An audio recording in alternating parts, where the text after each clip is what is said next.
sedekah menyelamatkan manusia dari mati secara su'ul khatimah. Dan kita semua kepengen mendapat husnul khatimah, jauh dari su'ul khatimah. Oleh sebab itu yang bisa menyelamatkan kita dari penyakit itu antara lain adalah sedekah yang disembunyikan, yang dikerjakan dengan ikhlas karena Allah, tidak karena kepengen dipuji orang, tidak karena ingin dikatakan orang pemurah. Sebab orang dermawan itu orang yang memberi tanpa harus diminta. Kalau masih harus diminta, ya belum dermawan namanya, masih harus diminta. Kalau nggak diminta ya tulus, lolos, polos. Saudara-saudara kaum muslimin rahimakumullah, harta adalah amanat dan akan kita pertanggungjawabkan. Allah melebihkan rizki sebagian kita dari yang lain agar kita saling tolong menolong, bantu membantu. Nabi janjikan, siapa yang meringankan beban saudaranya muslim di dunia, Allah akan meringankan bebannya di akhirat nanti. Sebuah jaminan dari baginda Nabi. Si orang yang kita bantu barangkali tidak bisa membalas, Allah yang akan membalas lewat jalan lain yang tidak pernah kita sangka-sangka. Ada orang tanya, Pak, ini ada orang nyumbang masjid sambil marah-marah, bagaimana? Saya bilang, sumbangannya aja ambil, marahnya jangan. Marahnya jangan diambil, itu urusan dia. Saudara-saudara kaum muslimin rahimakumullah, umat Islam ini kan umat yang punya potensi besar. Kadang kita merenung, kenapa kadang-kadang pembangunan masjid kok lambat sekali? Kalau hotel hari ini peletakan pertama, bulan depan peresmian. Supermarket hari ini peletakan batu pertama, minggu depan peresmian. Tapi kalau sudah yang namanya masjid, kadang-kadang peletakan batu pertama sekaligus jadi batu terakhir. 3 tahun, 4 tahun, campur nebar jalak di jalanan, duit dijaring kayak ikan sepat. Apa tidak ada orang Islam yang kaya? Banyak. Apa tidak ada pengusaha muslim yang jadi konglomerat? Ada. Lalu yang belum banyak itu yang komit terhadap nilai-nilai agamanya. Akhirnya kita jatuh jadi umat yang lemah. Belum ada pengusaha konglomerat muslim buka pabrik super mie cap bedug misalnya umpamanya atau pabrik kecap cap sorban supaya identitas keislamannya sedikit kelihatan. Kita jatuh jadi umat yang lemah karena potensi tidak terinventarisir dengan baik. Kita ini ibarat kompor yang cuma matengin nasi orang lain. Potensi kita dimanfaatkan oleh orang lain. Ukhuwah Islamiyah kita baru terbatas kepada silaturahmi. Ukhuwah di bidang ekonomi kita lemah, ukhuwah di bidang kebudayaan kita lemah, apalagi ukhuwah di bidang politik kita lebih rapuh lagi. Padahal ukhuwah itu adalah totalitas kehidupan manusia, menyangkut ipolek sosbud, memerlukan nilai-nilai ukhuwah. Jadi oleh karena itu mari kita menyadari, di dalam harta kita, walaupun kita yang cari, pergi pagi, pulang sore, peras keringat, banting tulang, di sana ada harta anak yatim, di sana ada hak masjid, di sana ada hak pesantren, di sana ada hak jihad. Berbahagialah seseorang apabila dia oleh Allah dijadikan keran. Keran itu menyimpan air, tapi tidak untuk dirinya, tapi disalurkannya kepada mereka yang memang memerlukannya. Saudara-saudara kaum muslimin rahimakumullah, ini yang pertama. Jadi perbendaharaan surga adalah menyembunyikan sedekah. Orang lain nggak tahu, kita pun nggak pernah ngitung-ngitung. Kita anggap lewat begitu saja, padahal itu deposit akhirat. Satu. Yang kedua, perbendaharaan surga itu apa? Wa kitmanul musibah, menyembunyikan kesulitan. Kadang orang takut menghadapi kesulitan, tapi makin kita merenung, hidup ini kan sebenarnya urusan. Takut sama urusan, ya jangan hidup. Tandanya orang hidup itu kalau punya urusan. Urusan melupakan problem, problem sering menimbulkan kesulitan. Kesulitan bukan untuk ditakuti, tapi untuk diatasi dan dicarikan jalan keluarnya. Siapa sih orangnya yang nggak pernah sulit-sulit? Makin tinggi status sosialnya, makin gede urusannya.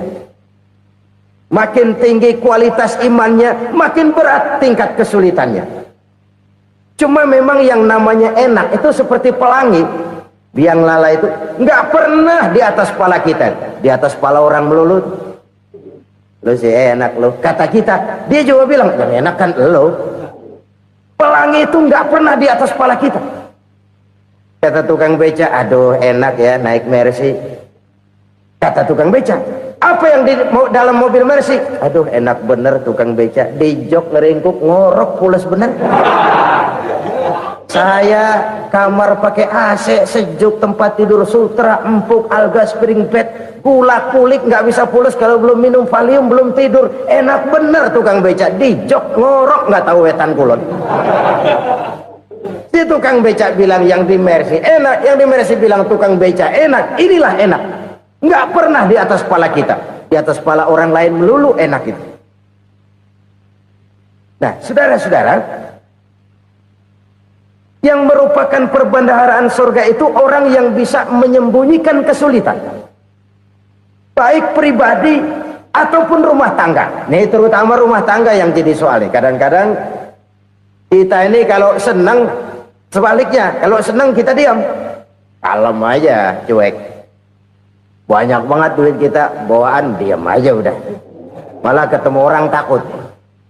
Tapi begitu susah sekampung tahu.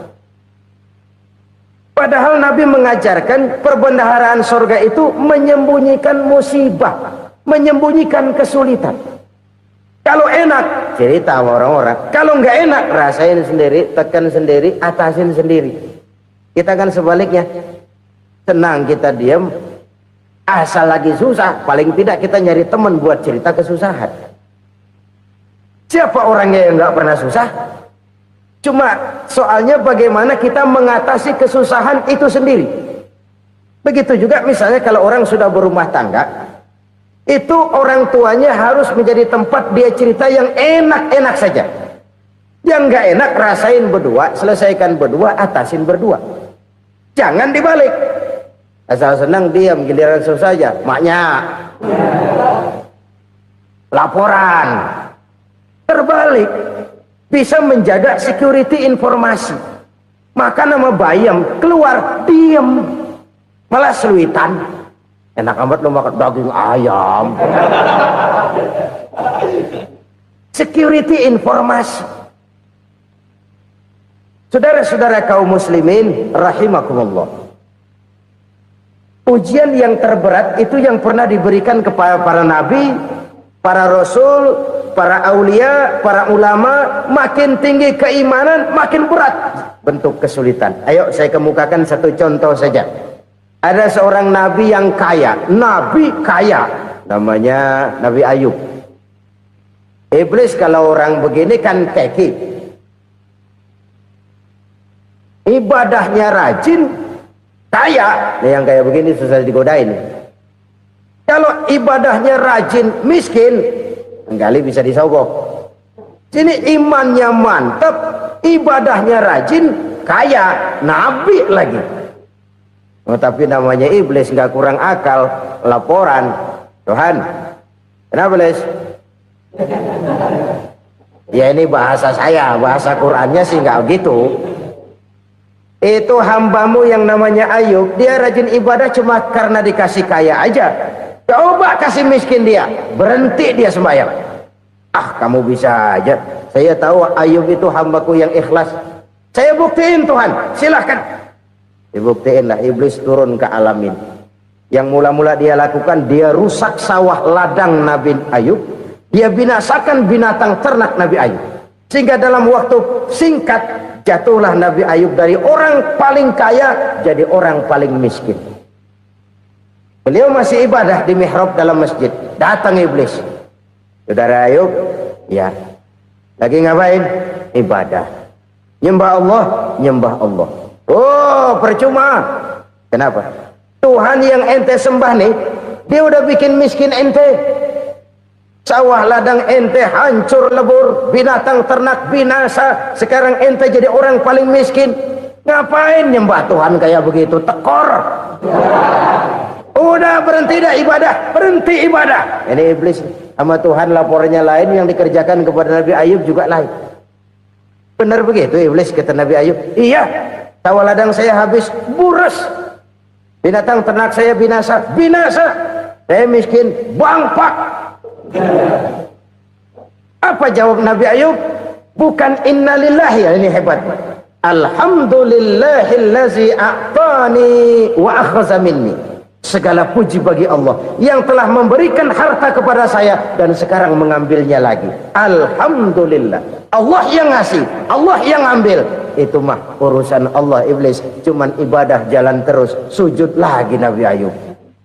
Iblis seleher gondok banget. Dasar Nabi nggak mempan dia apa-apain.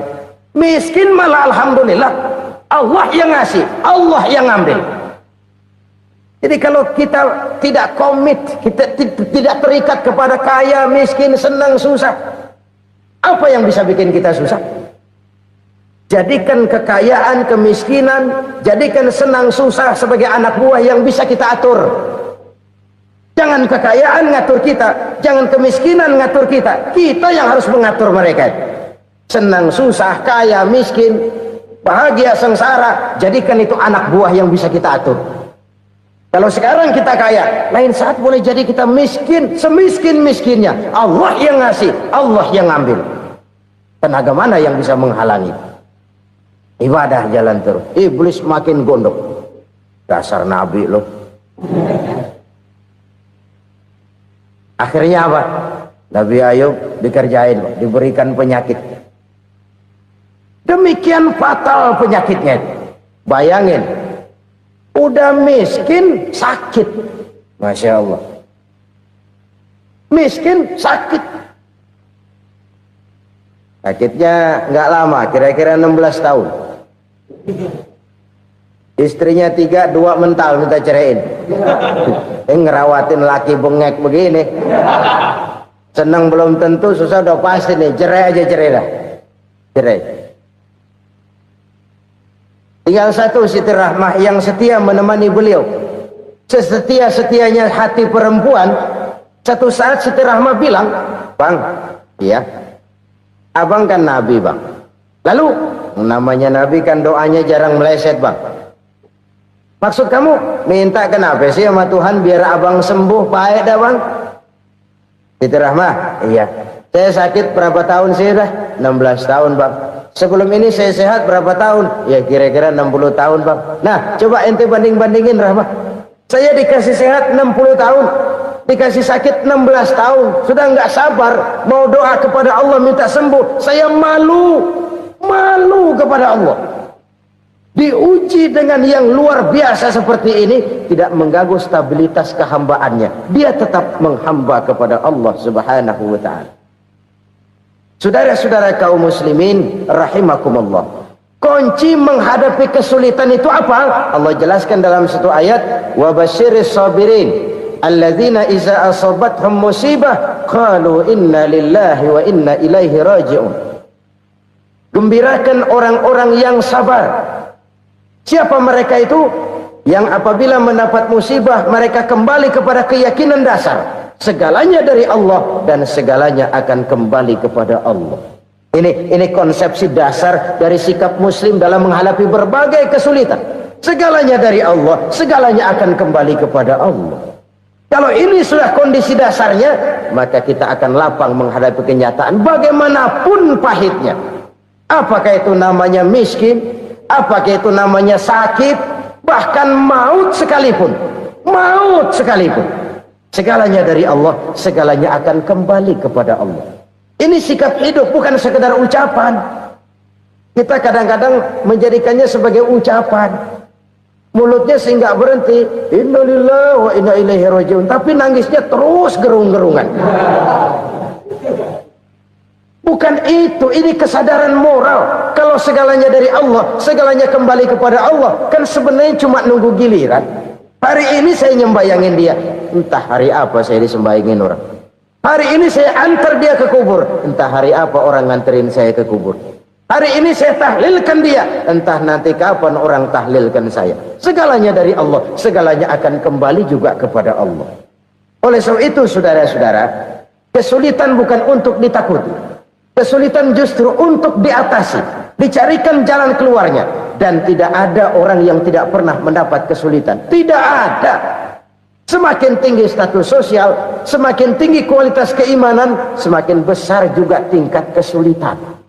Hanya saja bagaimana cara kita mengatasinya. Dan Al-Quran menyatakan inna ma'al usri yusra. Di balik kesulitan itu pasti ada kemudahan. Roda itu berputar. Karena itu Rasulullah sallallahu alaihi wasallam mengingatkan kepada kita, ta'arraf ilallahi fir raha ya'rifka fisyiddah. Ingatlah kepada Allah di waktu kamu senang, supaya Allah ingat kepada kamu di waktu kamu susah. Kalau waktu senang kita ingat kepada Allah, kita susah, Allah tidak akan meninggalkan kita. Tapi kalau waktu senang kita jauh dari Allah, sujud tidak sempat, dengan masjid jauh, ketika senang kita lupakan Allah. Nanti begitu kita susah, Allah lupakan kita. Dan itu menyakitkan. Oleh karena itu orang-orang tua kita dulu bilang, kalau lagi sehat ingat-ingat lu bakal sakit nanti. Kalau lagi kaya ingat-ingat satu saat kita bakal jatuh miskin. Bahkan kalau lagi muda ingat-ingat kita bakal tua. Dan yang terpenting kalau lagi hidup ingat-ingat kita bakal mati. Saudara-saudara kaum muslimin rahimakumullah. Jadi yang kedua yang merupakan perbendaharaan surga, menyembunyikan musibah. Saudara-saudara kaum muslimin rahimakumullah. Hal ketiga yang merupakan perbendaharaan surga adalah wasilatur rahmi. Orang yang suka bersilaturahmi. Sebagaimana yang kita maklum bahwa manusia adalah makhluk yang disebut zon politika. Makhluk sosial yang tidak mungkin hidup sendiri-sendiri. Betapa dan siapapun kita memerlukan orang lain. Bodoh betul manusia kalau tinggal di tengah masyarakat tapi tidak mau bermasyarakat. Merasa hebat sendiri, pintar sendiri, gagah sendiri, kaya sendiri. Mungkin kalau mati juga ngubur sendiri. Jangankan kita di sini, di sorga saja Nabi Adam waktu sendirian bengong melulu, mondar mandir. Allah tegur dam sepi dam. Ya ini kalau bahasa saya. Iya Tuhan sepi ini nggak ada coret-corekan pisan ini. Diciptakan Siti Hawa baru anteng Nabi Adam. Itu di sorga. Cobalah. Umpamanya saudara tinggal di Jakarta nih. Kayak bener. Apaan aja di Jakarta punya saudara dah. Jembatan Semanggi ambil. Monas buntel bawa pulang. Hotel-hotel ambil semua. Cuman tinggal di Jakarta sendirian, apa enaknya? Betapa dan siapapun kita perlu orang lain. Tidak ada seorang pun yang bisa memenuhi kebutuhan hidupnya secara sendiri-sendiri. Nah, Islam telah menyelamatkan manusia dari ras diskriminasi. Mengikat manusia dengan persaudaraan yang berlandaskan kepada akidah. Karena itu dianjurkan bersilaturahmi. Bahkan Nabi menyatakan, man arada ayyubsata lahu fi rizqihi wa yunsa'a fi atharihi falyasil rahimah. Siapa yang kepengen diluaskan rezekinya dan dipanjangkan usianya, banyaklah ia bersilaturahmi. Siapa yang kepengen dimudahkan rezekinya, hendaknya ia banyak bersilaturahmi. Kalau banyak teman, kesulitan kan paling tidak ada tempat cerita. Udah susah, sendirian kita pikirin diri, nggak ada tempat tukar pikiran. Cepet banget sama bengek. Dilawan sendiri. Nah, secara makro kita bisa berkata, tidak mungkin ada kemenangan kalau tidak ada kekuatan.